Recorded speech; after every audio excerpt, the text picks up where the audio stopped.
suis ravie de vous retrouver cette semaine. Alors, est-ce que toi aussi, tu as déjà eu l'impression de parler dans le vide? Ou est-ce que tu as eu l'impression d'être clair, mais que personne ne te capte vraiment?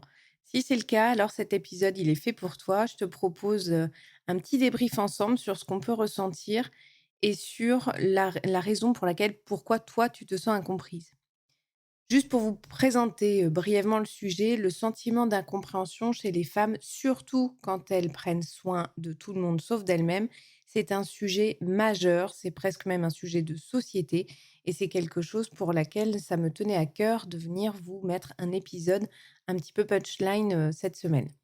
L'objectif pour moi de l'épisode, c'est que vous puissiez comprendre d'où vient ce sentiment et comment y remédier sans vous renier au passage.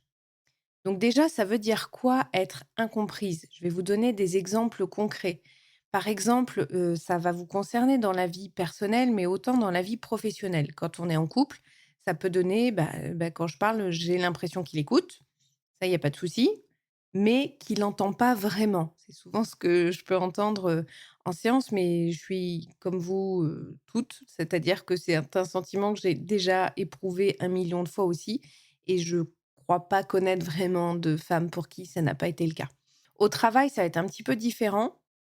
On va le retrouver un petit peu plus avec, des phrases du style, on me dit que je suis trop perfectionniste ou que je suis trop sensible ou que je suis pas assez stratégique. Voilà, ça peut être ça, ce sentiment d'incompréhension et il y a également un troisième axe, il y a le couple, il y a le travail, mais il y a aussi la parentalité et dans la parentalité, là, vous allez peut-être plus vous retrouver dans des phrases du type, «Quand je dis que je suis épuisée, on me répond que c'est normal» et elle est sympa cette réponse, mais ça ne change rien à la problématique. Ça vous rend pas moins épuisé et en plus ça sous-entend, un petit peu, vous savez comme, le travail sur les douleurs, au niveau du corps pour les femmes, les douleurs de règles et cetera. Ce truc de: «C'est normal donc supporte». Bah, non, en fait, il y a plein de choses, qui peuvent être faites et il y a plein de choses qui doivent être analysées. Ça n'est pas normal. Donc pourquoi est-ce que c'est courant ce sentiment d'être incomprise? Bah, déjà parce qu'il y a une pression pour les femmes, d'autant plus les femmes d'aujourd'hui. Non pas que les femmes, d'hier ne l'avaient pas, parce qu'elles l'avaient également très, très fort, mais pas de la même manière. Là, c'est une pression qui nous invite plutôt à être forte, à être disponible et à être performante. C'est-à-dire qu'il faut être une bonne maman, il faut être une bonne épouse, il faut être une bonne amie, il faut être une bonne, compagne, il faut être une bonne, salariée, il faut être, une bonne sportive, il faut être, bien dans sa tête, il faut être sympa avec tout le monde. Enfin, on a vraiment cette pression en permanence de devoir, tenir et la maison et la logistique et soi-même bien sûr, hein, parce qu'il faudrait quand même pas qu'on soit nous-mêmes, impactés par ça. Il faut pas que ça se voit sur nous non plus, la fatigue, le maquillage et cetera. Enfin, il y a un moment, c'est pas pour rien non plus, hein. Je pense que celui qui l'a inventé, a dû se poser la question. Donc c'est vraiment revenons sur un sujet sérieux, mais c'est vraiment une pression qui est forte, enfin qui est d'être forte, qui est d'être disponible et qui est d'être performante. Ensuite, il y a le manque d'écoute réelle autour de nous. La fameuse phrase où je vous disais, on peut entendre beaucoup du «c'est normal». Ben non, c'est pas normal, ça n'a rien de normal. Et le dernier point sur, pourquoi c'est courant ce sentiment-là, c'est parce qu'on s'auto-censure vraiment souvent pour ne pas déranger. Je mets des guillemets sur déranger, mais vraiment, c'est ce sentiment de s'auto-censurer de: «Bah non, c'est pas le moment parce que là, ils sont fatigués» ou «Je vais le faire plus tard parce qu'il y a déjà ça à finir et après seulement je m'occuperai de moi». Sauf que le après, en général, il est 22h30, 23h, vous êtes épuisé, vous en pouvez plus et puis votre moment pour vous, en fait, vous ne l'avez pas eu. Donc ça, c'était la première chose, c'était déjà de parler, c'est quoi ce sentiment d'incompréhension dont je vous parle en introduction. Ensuite, les raisons qui sont, invisibles derrière ce sentiment. Là, j'aimerais bien en évoquer, quelques-unes qui me semblent, à souligner. Donc la première, c'est le manque de reconnaissance émotionnelle. Ça, c'est un premier point qui fait que votre sentiment d'incompréhension, les raisons, en tout cas qui sont derrière, peuvent provenir d'un manque de reconnaissance émotionnelle. C'est souvent facile pour les gens qui ne font pas de ne pas se rendre compte de l'accumulation de charge mentale que l'on peut ressentir parce qu'on le fait et que du coup, ils n'ont pas à le faire. Donc c'est tellement plus simple, c'est plus facile et je vous le dis, je vous le redis et c'est quelque chose que vous entendrez souvent et même en accompagnement, Dans En route Simone, si vous partagez l'accompagnement avec nous, c'est quelque chose que vous verrez et que je redis forcément: «Ce qui n'est pas dit n'est pas su». Je sais très bien que toutes mes anciennes clientes, vont rire à entendre cette phrase parce que je pense que je leur ai rabâché dans les oreilles, à toutes au moins une fois. En tout cas pour les femmes, ça c'est sûr. La 2e raison invisible, c'est le besoin de validation qu'on peut avoir qui n'est pas comblé. Donc souvent, on peut ressentir ce besoin de reconnaissance, le besoin d'avoir la reconnaissance du travail que l'on fait, qui n'est pas toujours un travail très visible. Il y a d'ailleurs un livre très intéressant, une BD très intéressante, je vous en parlerai plus tard parce qu'elle est juste génialissime, qui en parle très bien. Les femmes font des choses qui sont en général moins visibles. Les hommes vont se garder les tâches qui ont plus de visibilité ou de reconnaissance sociale. Je vais donner un exemple. Quand on est une femme, on va gérer la logistique de prendre les rendez-vous plus, chez le médecin, chez le dentiste, faire le ménage. Ce sont des choses qui globalement se alors soit ne se voient pas, soit se voient mais non ne méritent enfin ne méritent. Très drôle, je m'embarque dans mon propre piège. Qui en général n'invite pas à un remerciement ou des choses comme ça. Je connais personne qui vient chez moi ou je pense pas que vous soyez allé chez quelqu'un pour dire: «Dis donc, franchement, tes toilettes, elles sont super propres, ton lavabo, il est nickel, qu'est-ce que c'est agréable». Non, ça n'arrive pas. Par contre, les hommes ont tendance à se garder les tâches qui ont plus de reconnaissance, du type «Oh, dis donc, tu cuisines super bien, tu nous as encore régalé». En tout cas, c'est quelque chose qui se voit, c'est ils sont dans l'action. Il y a quelque chose qui est visible, on a quelque chose après dans l'assiette. Ils vont faire des choses, comme ça qui vont être un peu visibles. Ils vont avoir fait le carrelage de la salle de bain. Sur la parentalité, ça va être, ils vont être présents au match, de foot. Sauf que toute la logistique de laver le linge, pour le foot, c'est vous qui la gérez.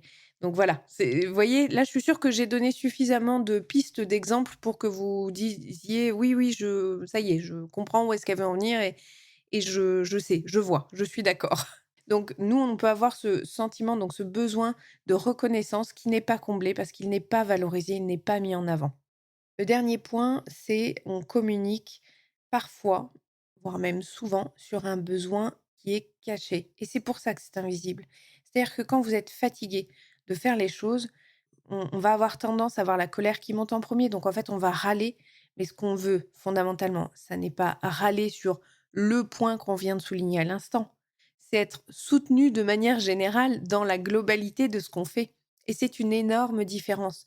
J'en reviens à ce qui n'est pas dit n'est pas su, mais ça n'est pas facile, donc je vais vous donner des pistes et notre discours, là, je pense que beaucoup aussi peuvent s'y reconnaître, mais notre discours est souvent trop raisonnable. C'est-à-dire qu'on va pas oser montrer la vraie émotion. On va se retenir parce que justement, on va se dire: «Bah, non, je vais faire attention parce que on sait bien que sinon lui, il peut mal le prendre. Je vais faire attention parce que ça peut partir en cacahuète, ça va mettre une mauvaise ambiance ou ça va pas être bien pris ou ça pourrait être mal interprété, pas être sympathique» et cetera et cetera. Donc on a tendance à être trop raisonnable. Je ne dis pas qu'il n'y a pas une façon de dire, mais je le dis souvent, tout peut se dire, mais pas de n'importe quelle façon et pas à n'importe quel moment. Mais il y a une différence entre ne pas dire de n'importe quelle enfin, pas dire de n'importe quelle façon et dire de manière trop raisonnable. Quand c'est trop raisonnable, ça devient tellement édulcoré qu'on ne sait même plus fondamentalement votre besoin derrière, ce qu'il peut être. Donc ici, voilà, c'est pas que tu es incomprise, c'est souvent que tu as pas appris à te faire entendre sans te trahir. Maintenant, ce que tu peux faire concrètement. Bah, déjà, la première chose, je viens d'en parler, c'est d'identifier le besoin qu'il y a derrière ton émotion. Par exemple, si tu te sens triste, est-ce que en fait, tu as besoin de réconfort ou est-ce que tu as besoin, de lien social ou est-ce que tu as besoin d'une écoute? C'est pas du tout la même chose. Ça, c'est un premier point. La deuxième chose, c'est oser, l'exprimer clairement. Donc là, je vais prendre mon premier exemple de base, c'est: j'ai besoin que tu m'écoutes sans chercher à résoudre le problème que j'ai. J'ai juste besoin de vider mon sac et que tu m'écoutes. Je ne sais pas si vous connaissez, il y a un livre qui est d'ailleurs une pièce de théâtre que je suis allée voir à Paris, qui est génial aussi, qui est «Les hommes viennent de Mars, les femmes de Vénus». Ils en parlent extrêmement bien, d'une manière très drôle et tellement vraie. Il y a une grande différence, souvent nous les femmes, nous avons besoin pour aller mieux de nous exprimer pour, vider notre sac et se soulager émotionnellement de stress qu'on a pu avoir dans la journée. Les hommes, quant à eux, ont tendance à entendre: «Tiens, il y a un problème, donc on me demande une solution». Non, on ne demande pas de solution, on n'est pas bête, on sait ce qu'il faut faire ou dans tous les cas, c'est pas toujours de vraiment, voire même c'est loin d'être notre intention première. On n'a pas besoin qu'on nous donne une solution, on a besoin d'être comprise sur des choses qui nous agacent dans la journée et qui peuvent parfois être répétitives et qui peuvent nous fatiguer et nous user et on a besoin de vider notre sac pour que ça aille mieux et qu'on parte sur autre chose après. C'est un deuxième point donc. Identifier le besoin derrière l'émotion, c'est la première chose. Le deuxième point, c'est oser l'exprimer clairement. Et le troisième point, dans ce que vous pouvez faire concrètement, là je vais être dans du pratique, mais on va parler CNV, utiliser la CNV. Donc, pour rappel, la CNV, c'est la communication non violente. Donc, d'accord, c'est quoi exactement la CNV, Sabrina, pour celles qui ne le savent pas? C'est une technique qui n'est pas une technique de manipulation, ni un truc de bisounours. Non, non, c'est un vrai processus de communication qui a été développé pardon, par un psychologue américain, Rosenberg, c'est dans les années 70. Donc il s'est inspiré en fait de la psychologie humaniste et des travaux sur les émotions, sur les besoins fondamentaux, notamment d'Abraham Maslow, et la résolution de conflits. On met tout ça et ça fait des chocs à pic. Non, quand il a mis tout ça en œuvre, son objectif, en fait, c'était d'apprendre, à dire ce que l'on vit sans accuser l'autre, sans se nier soi-même et surtout sans exploser, accessoirement, ce qui arrive 9 fois sur 10. Donc c'est le moment où, vous savez, vous avez juste envie d'être entendu, mais vous avez l'impression qu'il faut presque, ce sentiment qu'il faudrait crier pour que ça y est, les gens s'arrêtent, écoutent et puissent être vraiment dans un échange. Ce qui bien sûr n'est absolument pas la bonne technique, mais quand on est dans ce moment-là, on est dans un moment souvent de colère et d'agacement. C'est très fort, donc en fait, on a envie de pleurer, on a envie d'hurler, on a envie que ça passe.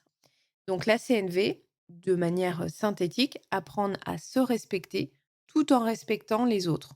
C'est je pose mes limites tout en acceptant d'entendre aussi les arguments qu'il peut y avoir en face de moi. Donc ça, c'est un processus qui a été scindé en 4 étapes simples. J'avais envie de vous passer cette technique parce qu'elle est vraiment très efficace.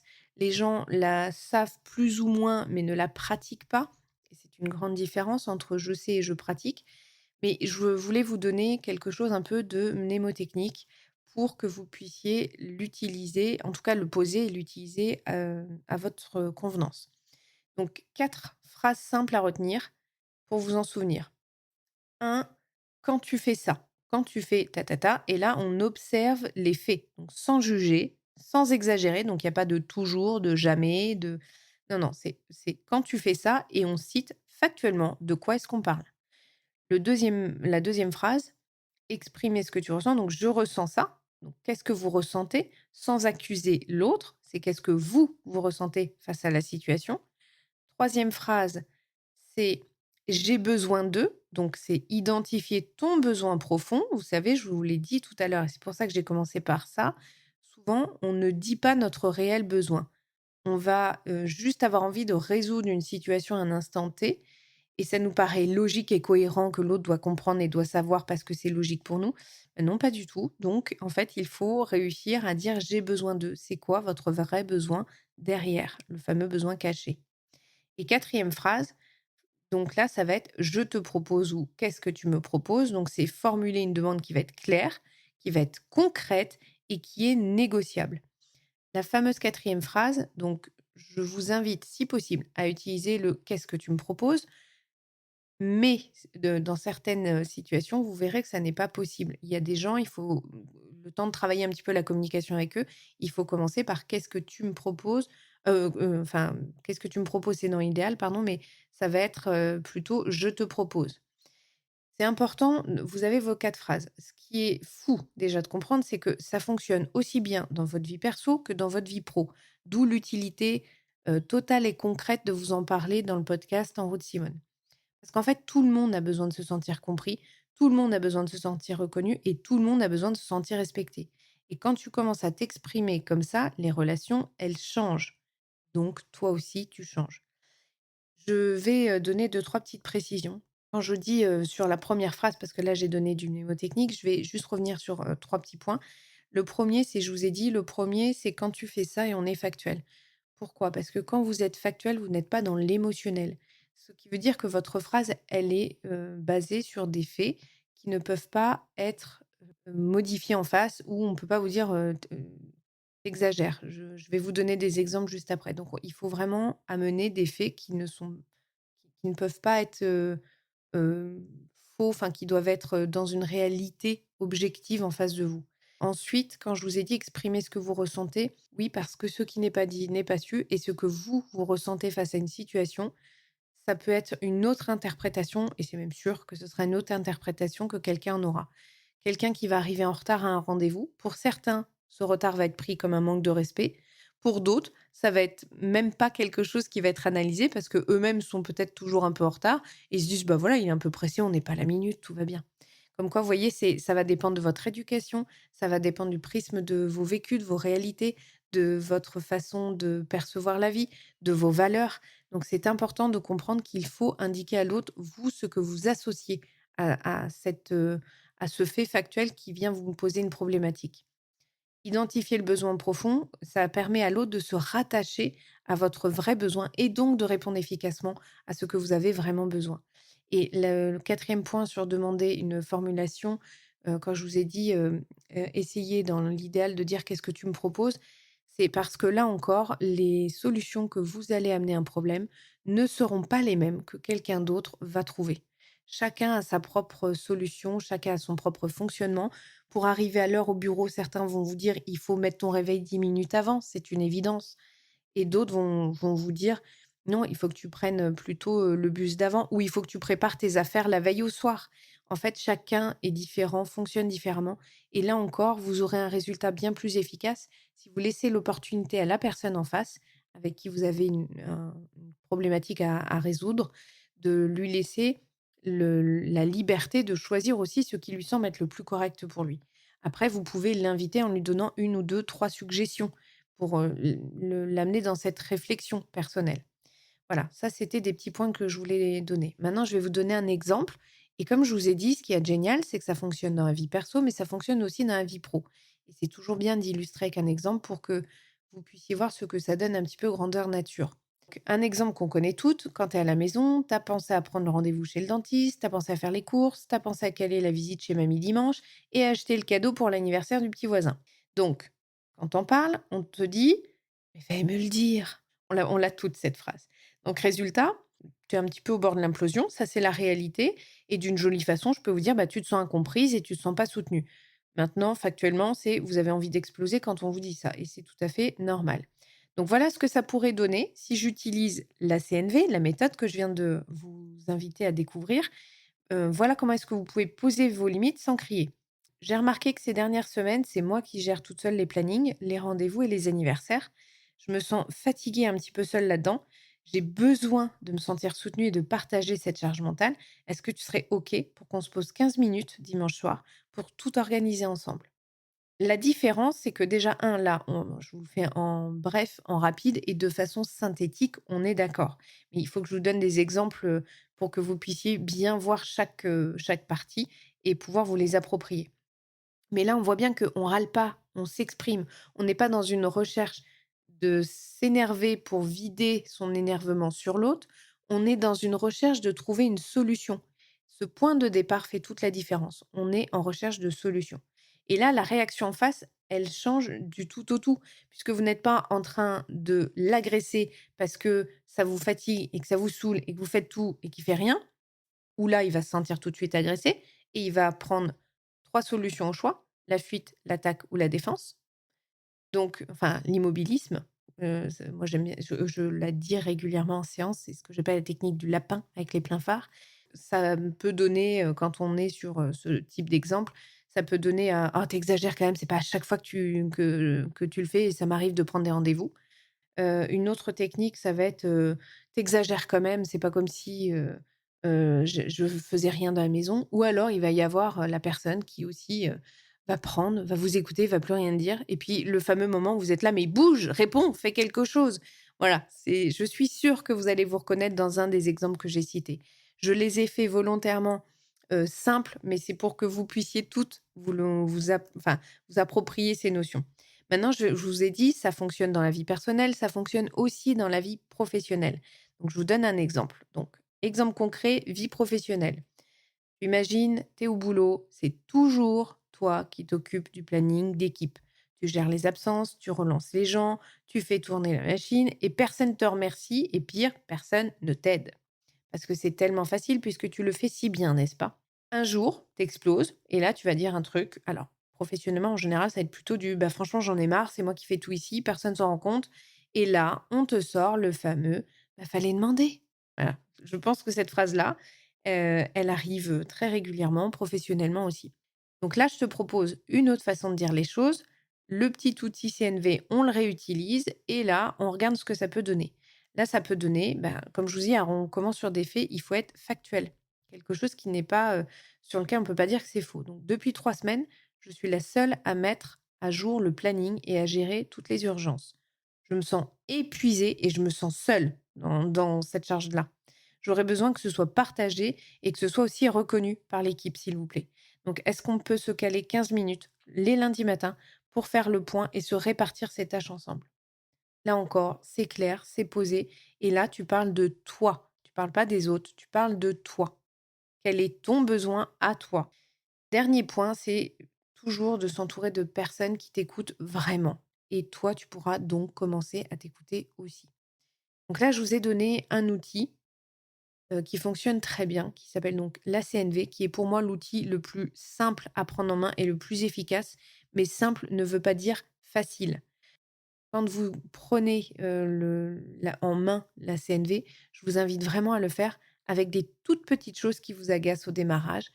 Commencez pas par la grosse problématique de l'année. C'est très complexe à prendre en main parce que ce n'est pas naturel de parler comme ça, sauf si vraiment vous l'avez appris depuis longtemps. Mais moi personnellement, je le pratique depuis 6 ans. Je le pratique pas à 100 mais je le pratique vraiment très régulièrement. Ça m'a évité énormément de conflits, ça me permet de faciliter énormément mes échanges, que ce soit pro ou perso ou même avec mon fils. Mais c'est quelque chose qui se travaille et souvent il y a intellectuellement le besoin de redécomposer les étapes. OK, factuellement, qu'est-ce qui m'a énervé vraiment? Qu'est-ce que je ressens par rapport à ça? OK, une fois que je l'ai identifié, mais du coup, j'ai besoin de quoi? J'ai pas toujours besoin qu'il range, sa paire de chaussures, au bon endroit. Non, je peux avoir besoin aussi que de manière générale, on reconnaisse mon implication dans la maison. Vous avez vu, ça peut être des fois des choses très différentes et du coup, bah, qu'est-ce que tu me proposes? Parce qu'il y a un moment, il faut aussi avoir le but de la CNV, c'est pas je c'est très concret, c'est-à-dire: «OK, concrètement, on fait quoi pour que ça change, pour que ça bouge?» parce que cette situation-là, dans l'état, ne me convient plus. Voilà, c'était vraiment un partage qui était important pour moi et que je décompose beaucoup en allant davantage sur d'autres modes de communication quand on est en accompagnement. Mais déjà, je voulais vous donner toute la base. Si vous voulez aller plus loin, vous pouvez m'en parler, envoyer par message et je pourrais faire un peu plus de podcasts dédiés à ça. Là, sur un petit peu la prise de recul que j'aimerais que vous ayez, c'est pas ton job de te faire comprendre par tout le monde. Par contre, c'est ton job d'être fidèle à toi-même. Et parfois, pour se sentir comprise, il faut commencer par t'écouter vraiment.